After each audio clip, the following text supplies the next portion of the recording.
Good morning, fellas and ladies. Can't forget y'all. And welcome back to the channel. Thank you guys for checking out another one. Really do appreciate it. My thumb says hello. Hello. And today we're going to be taking a look at a twofer, mainly because the second one isn't really worthy of its own video. And I'm counting on my hands. This one is from Liberty Arms, again, as usual. And go ahead and check them out. Harrisonburg, Virginia, Liberty Arms. Google them. Tell them I sent you. If you want this particular firearm, they will be happy to sell it to you. And what that is an XL Arms, American made. From my research that I've done, which took a whopping 3 seconds, it's an American company that actually is manufacturing a couple of different lines, and I thought it was pretty interesting, so I thought I would take a look at it. And what it is, okay, it's a cardboard box, but that's perfectly fine because this is what matters. This is a long barrel 22 Magnum pistol. So we'll be taking a look at that. Let's look in the box real quick. It does come with 2 magazines. These are 9-round magazines and a thing.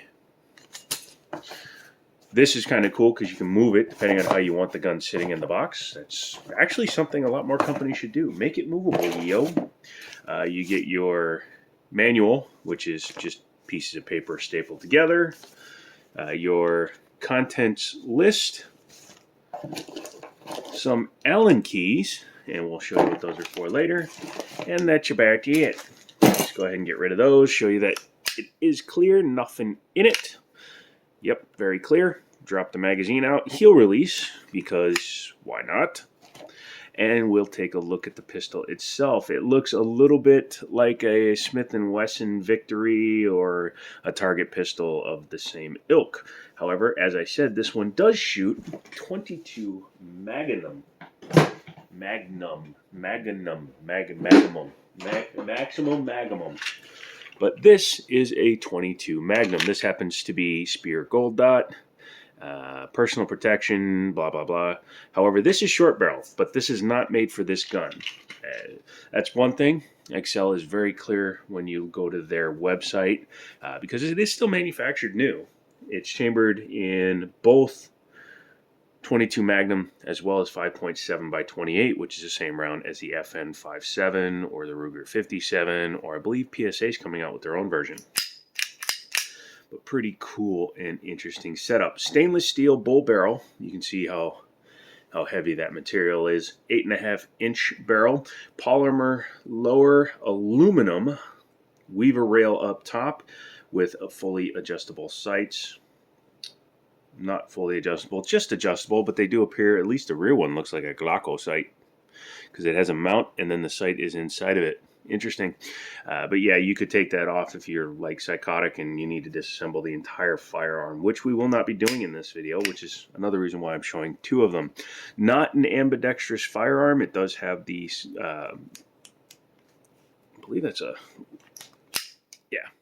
So there is a slide lock, slide release, as well as a manual safety, which is interesting and it's good to have, especially if you're planning on like, leg holster carrying or anything like that. You don't want to risk accidentally setting it off because there is no trigger safety.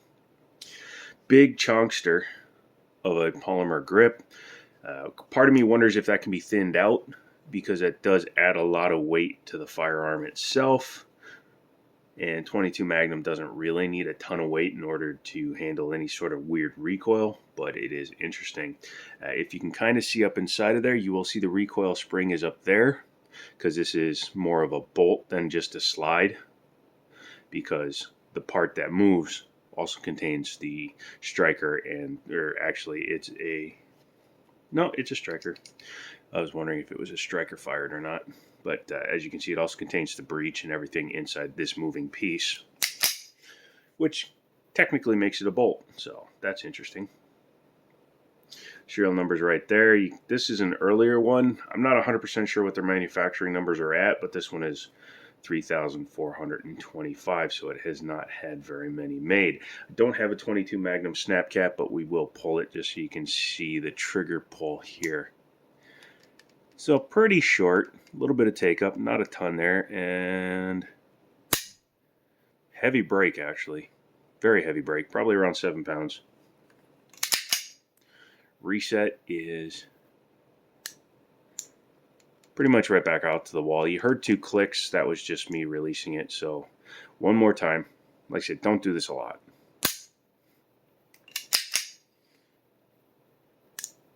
Yeah, it has a double click when it resets. I'm sure you'll get used to that. Heel release, like I said, it's more of a target pistol, so this isn't a speed pistol anyway. It's not like you're going to be sitting there running 9, 10 rounds right away, so 9 plus 1, get it, 10. And you're not going to be just blazing through your ammunition. It's nice that it's a Weaver style rail, not just a standard pick rail, because it allows you to put different kind of mounts on here because of the way this edge is. And it's also very low profile. I like that. Yeah, so that's number 1. And the other reason why I'm doing 2 of them in one video is because on the same day I happened to realize there were a couple of 22 Magnum handguns in the store at the exact same old time-o yo-yo. And he's trying to stall because he's trying to get the price tag off this one. You can forget about buying this one. This one belongs to the Joester now and the Jiminy Show. But this one is the Charter Arms Target Pathfinder in 22 Magnum. The reason why I'm taking this one is because it's a 22 Magnum revolver with a swing out cylinder. I said drop out cylinder earlier on the short, but it's a swing out cylinder, which we don't run across as much right now. Typically what you're going to see will be the Heritage Rough Riders, which is more of a single action Colt setup with the trap door that you have to cycle each one in through one at a time. I like the swing out cylinder because you can just doink and then and you're good to go. This one is a very rough version of the gun, which is why another reason I don't feel bad taking it, because it needs some work. I do like, I mean, the overall, it looks okay, but you start to notice some stuff the previous owner did to it, which kind of leave you to some questions about its functionality or its reliability in the long run. So that's why I'm going to take it. I'll disassemble it and put it back together and make sure that she runs fine. Charter Arms makes a lot of different chamberings for their revolvers, which I kind of like because they do a 380, a 9, a 45 long Colt. They do pretty much any available cartridge. Charter Arms makes a version of the gun for it. Now this is what these are technically for. Now, not all 22 Magnum is the same. This stuff is a 40 grain. Let me see if this one shows the feet per second. This one actually doesn't. Where is the feet per second? Okay, apparently this one goes 0 feet per second because it's not listed. But anyways, for this guy, this stuff will work fine because it's a revolver. You don't have to cycle it. For this guy, you need to run high speed, hot load 22 Magnum. You need at least 1,850 feet per second ammo in order to cycle this, because this is stainless. This is not an aluminum bolt or a lightweight titanium bolt. This is, listen to it close. That is a full stainless bolt. So in order to knock that sumbitch back, you need a heavy round in there. So you need at least an 1,850 foot per second round. And credit to Excel, because they tell you right on their website, don't buy it unless you're going to run good ammunition. I don't know why I keep saying that way. This guy, on the other hand, I really like it.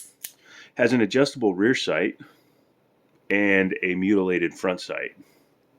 This guy took a Dremel or a file or something. Well, mutilated's too much. It's serrated, but he did serrations this way, and then he did a cut at the very top. So unfortunately, I believe that is what we would call a compromised sight picture, but that is fixable. Number one, I could just take some red or green high-vis paint and just paint it because the height stayed the same, or I could take my drill press and a micro drill bit and just go in through the front, knock a huge hole in there, open up the top, and put a fiber optic in there. Or just drill that whole thing out and tap it for a different sight. There are options out there. He also undercut the grip himself. You can see there, it's much deeper in there because he just went monkey balls with a Dremel. Got it so hot that he actually melted the grip panels, which I find interesting. Yeah. But the cylinder still seems to be timed right, and the gun itself is not that dirty. I've seen much worse guns come through the store from people who really didn't care. Also a bull barrel, very nice there. I don't know if this is just a lightning cut for the rib, but it really doesn't do anything because you can't mount anything to it. So let's go ahead and show you how the double action, single action works. Another reason why I like this over the Heritage is because it's a double action, single action revolver. So double action, as you can see, you pull the trigger with the hammer down, it will cock it and then fire it, or put it in single action, and you see how far back that trigger is now? Super light. Again, don't do it. I'm doing it because I'm an idiot, but here we go. 11 and a half pounds. 3 pounds maybe. Very good trigger. Very good trigger. Revolvers are the only thing when they're in single action mode that I think rivals a 1911 trigger. Oh, Shelton, Connecticut. He says as if he knows where Shelton is. I have family in Connecticut. Yeah, pretty nice looking piece. I'll change out the grips, fix that front sight, and then it'll just be like a truck gun. Because 22 Magnum is actually a viable carry piece, because look at that powder back there, man. It's not a small round. Nice hollow points on those. 40 grain, sounds like it's kind of small, but don't forget a 5.7 by 28 is 40 grain, and that'll punch through armor. A 5.56 223 is technically a 40 grain. So 40 grains can do a lot if they have momentum and velocity behind it. So yeah, keep that in mind as you're shopping. But again, this one done. Not available to you. That one's available to buy. So Liberty Arms, Harrisonburg, Virginia. Tell them I sent you. Tell them, hey, I want that guy. As more fun stuff comes in, I'll grab stuff and do some videos. Let me know if you want to see a mag-fed 410 shotgun that's older. Pretty interesting, as well as maybe like Golden Henry 3030 that I can probably borrow and show you. So come back for those. I'd love to show you some of those, have some fun with them, and show off some more guns. So come back to the channel for that. Again, the healing has gone well. I'm planning some trips to the range, but I'm also making some moves for my business. So business comes first, pleasure comes second. If you guys want to help support the channel, maybe that'll allow me to do things for the channel a little bit more. But since I don't do it for a living, it has to take priority for my business over this. So come back for the next video. Don't forget to get subscribed, comment, all that good stuff. And as always, I'll talk to you later.